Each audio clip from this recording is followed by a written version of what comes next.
Hello friends, welcome to my YouTube channel Kashi channel में आप सभी भक्तजनों का हार्दिक हार्दिक स्वागत है। जैसा कि हम सभी जानते हैं, हमें सोमवार की अष्टमी का बहुत ही समय से बेसब्री से इंतज़ार होता है कि कब ये शुभ दिन आए और हम अपनी मन की इच्छा की पूर्ति के लिए सोमवार की अष्टमी के विशेष उपाय करें और हमारा कार्य सिद्ध हो जाए और हमें तरक्की मिले। हमारी जो भी कामना हो, धन वैभव इच्छा के लिए या उचित वर्ग की प्राप्ति के लिए, विवाह पक्का हो जाए, हमारी कामना पूर्ण हो जाए। सोमवार की अष्टमी का उपाय है। ऐसा गुरुजी ने कथा में कहा है कि इस दिन अगर हम कोई भी उपाय करते हैं तो 3 महीने में हमारा वह काम अवश्य ही हो जाता है और हमारी मन की इच्छा अवश्य पूरी होती है। भोलेनाथ स्वयं हमारी इच्छा पूरी करने के लिए हमारे घर हमारे साथ चलकर आते हैं। अब मैं आपसे बात करती हूँ गुरुजी की कथा में से आप ऐसा कौन सा उपाय करें अपनी इच्छा की पूर्ति के लिए। यह जो गुरुजी ने बताया मैं आपको बताती हूँ।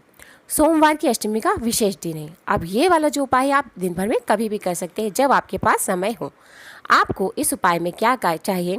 सोमवार की अष्टमी के दिन 31 मूंग के दाने, 31 चावल के दाने और 31 बेलपत्री और लाल चंदन और पीला चंदन, इन सभी सामग्रियों आपके पास होना चाहिए। अब आप क्या करें? सोमवार की अष्टमी का दिन है, आप मंदिर जाने के लिए तैयार हैं। आपको ये सारी चीज़ें लेकर आप शिव मंदिर चले जाइए। और जब आप शिव मंदिर पहुंच जाएं, शंकर भगवान जी के मंदिर का जो दहलीज है, हम दहलीज के बाहर अंदर जब शिवलिंग में प्रवेश करते हैं उसके पहले जो दहलीज आती है वहाँ पर आप किसी भी तरफ 31 चावल के दाने रख दीजिए। जहाँ तक हो, जहाँ अपने हाथ का उल्टा हाथ पड़े वहाँ पर ही आप चावल के दाने रख दीजिए अपनी कामना बोलकर। अब आपके पास बचेंगे 31 मूंग के दाने। इन मूंग के दानों को आपको रखना है मंदिर के अंदर जो नंदी भगवान जी विराजमान होते हैं। कहीं कहीं किसी मंदिर में, मंदिर के शिवालय के बाहर होते हैं, जहाँ पर मंदिर में अंदर बैठे हों वहाँ पर नंदी भगवान जी का जो उठा हुआ पाँव है वहाँ पर आप उन 31 मूंग के दानों को रख दीजिए अपनी कामना बोलकर। याद रखिए, उठे हुए पाँव की तरफ रखिए। अब आपके पास बचेगी 31 बेलपत्री। अब इन 31 बेलपत्रियों को आपको क्या करना है?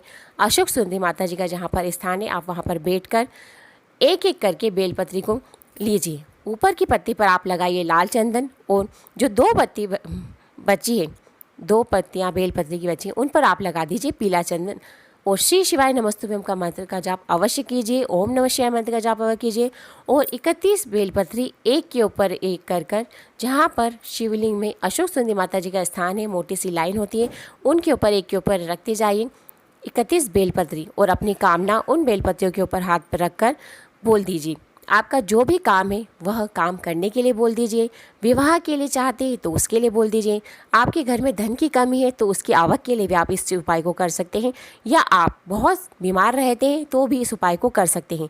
यकीन मानिए, सोमवार की अष्टमी का उपाय कभी भी खाली नहीं जाता है, आपकी इच्छा अवश्य ही पूर्ण होगी। अब सोमवार की अष्टमी का है दूसरा उपाय। जिन बच्चे का विवाह नहीं हो रहा है, गुरुजी ने कथा में उन लोगों के लिए ये उपाय बताए हैं। उन्हें क्या करना है? घर से एक कटोरी में आप हल्दी ले जाइए, उसे थोड़ा सा गीला कर लीजिए और जहाँ पर अशोक सुंदरी माता जी का स्थान होता है, मोटी सी लाइन होती है, वहाँ पर वह हल्दी से लगा दीजिए 7 बिंदी। 7 बिंदी लगाने के बाद जिस बच्चे का विवाह नहीं हो रहा है वह क्या करे?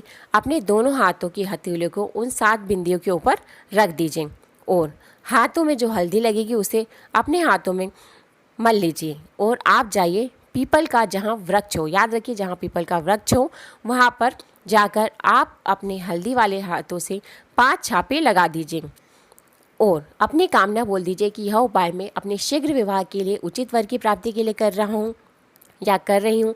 यकीन मानिए आपका यह उपाय भी सोमवार की अष्टमी के दिन का अवश्य पूर्ण होगा। आप सभी जानते हैं सोमवार की अष्टमी का दिन मतलब शंकर भगवान और पार्वती जी के मिलन का दिन होता है और बहुत ही शुभ दिन होता है। इस दिन हमें भगवान जी की कृपा, माता रानी की कृपा, दोनों की ही कृपा मिलती है और हमारे जो भी कार्य से हम उपाय करते हैं हमारे मनोरथ अवश्य ही पूर्ण होते हैं। अब तीसरा उपाय सोमवार की अष्टमी के दिन करने का। आप क्या करें? आपके घर में धन की बहुत कमी है, आप कुछ भी कार्य करते हैं तो आपको आवक नहीं मिलती, पैसे खर्च हो जाते हैं। आप क्या करें? धन की स्थिरता के लिए, आपके घर में बचत हो तो आप क्या कर सकते हैं? सोमवार की अष्टमी के दिन का यह उपाय आपको करना है प्रदोष काल के समय। यह उपाय है प्रदोष काल के समय धन की आवक के लिए। आप क्या करें? आपको चाहिए 7 बेलपत्री, 7 बेलपत्री और आपको चाहिए केसर। जो केसर होता है धागे वाला, उसको आप थोड़ी देर के लिए पानी में गला दीजिए और थोड़ा सा मल लीजिए। अब 7 बेलपत्री और केसर को लेकर आप जाइए शंकर भगवान जी के मंदिर। याद रखिए यह उपाय आप प्रदोष काल के समय ही करिए, आपको शुभ फल अवश्य ही प्राप्त होगा।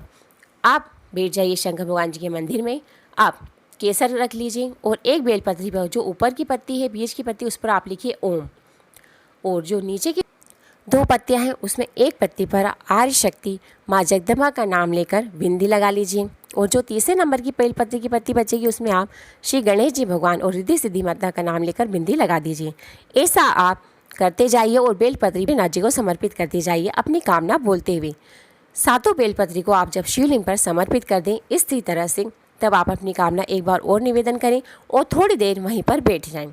अब आप क्या करें, महादेव जी से विनती करें कि हे भोलेनाथ, मैंने ये उपाय अपने घर में धन की बरकत के लिए, धन की आवक के लिए, आपकी विशेष कृपा के लिए, मेरे घर में जो भी दिक्कतें उनके समाधान के लिए हैं, आप मेरे पर कृपा करिए और मेरा मनोरथ पूर्ण करिए।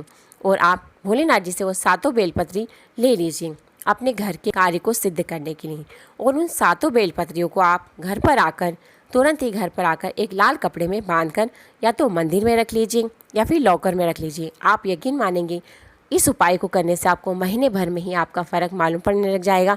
आपके घर में धन स्थिर होने लग जाएगा, आपको धन बढ़ोतरी होने लग जाएगी। आपको यह महसूस होगा कि सोमवार की अष्टमी का यह उपाय कर यकीनन मुझे तरक्की मिली है।